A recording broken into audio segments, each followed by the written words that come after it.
Somehow the electromagnetic fields created in 2 experiments cross-connected. They created a vortex, a hole in the space-time continuum, and you fell through it. It's like a gigantic vacuum sucking everything into it. Now, we can't stop it, but I believe that you can. How?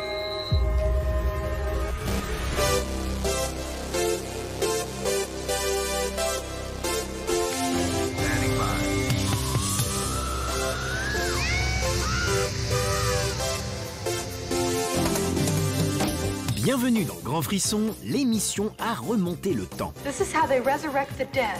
Car aujourd'hui, nous sillonnerons près d'un demi-siècle de cinéma de genre. This has been one wacky night.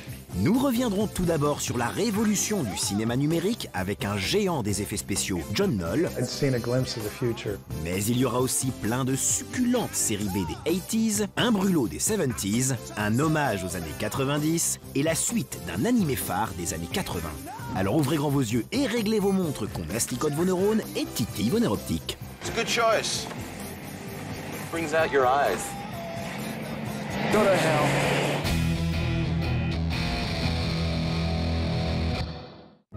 Le cycle 100% Créature XXL, diffusé actuellement sur Ciné Plus Frisson, vous permet de voir ou revoir les 4 premiers Jurassic Park, des films qui ont joué un rôle majeur dans le grand chambardement du cinéma numérique grâce aux effets spéciaux révolutionnaires d'ILM ou Industrial Light and Magic. Et justement, lors du dernier Paris Image Digital Summit fut récompensé John Knoll, un des piliers de cette société qu'il a intégré au milieu des années 80 en tant que programmateur de caméra piloté par ordinateur. ILM was the first place I worked at that had a computer graphics department. I saw some of the tools in use, and I did feel like I'd seen a glimpse of the future.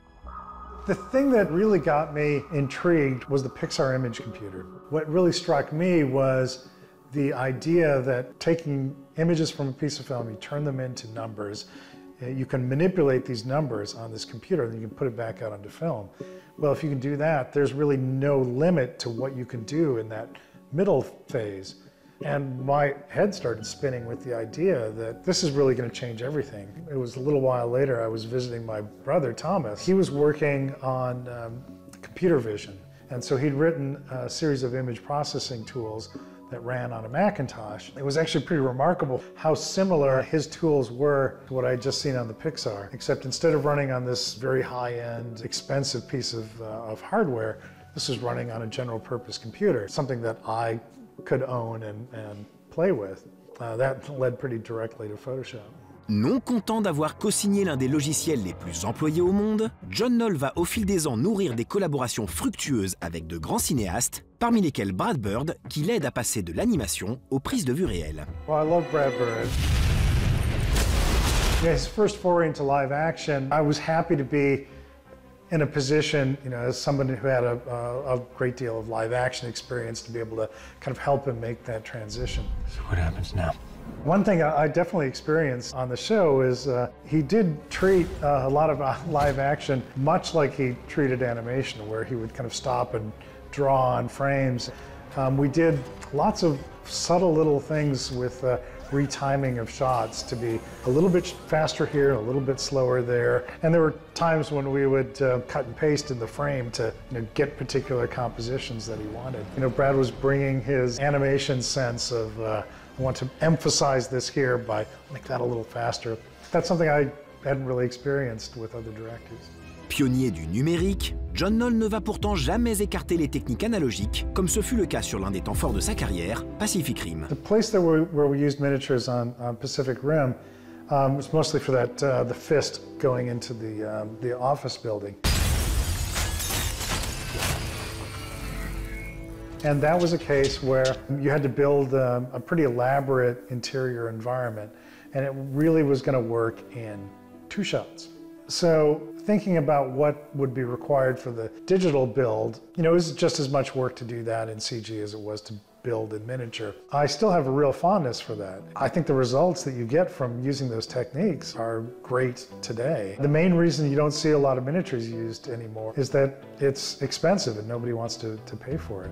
Connaître les effets spéciaux optiques traditionnels donne aussi l'occasion à John Knoll d'en retrouver la saveur. Ce fut notamment le cas sur Rogue One, dont il co-signa le scénario, en plus d'en superviser les magnifiques effets spéciaux. We even had some philosophical discussions about, for space scenes, should the sunlight be parallel, as though the sun is millions of miles away, or should it be with some diversion on it as though it is a stage instrument? It's a 10K that's 10 feet away.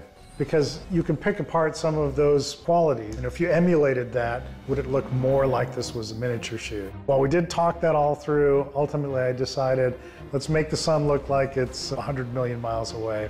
We'll go for the parallel rays, but we will emulate some of the other aspects of miniature shooting. Un pied bien ancré dans le cinéma du passé et le regard toujours tourné vers l'avenir, John Knoll est l'un des grands inventeurs du cinéma de demain.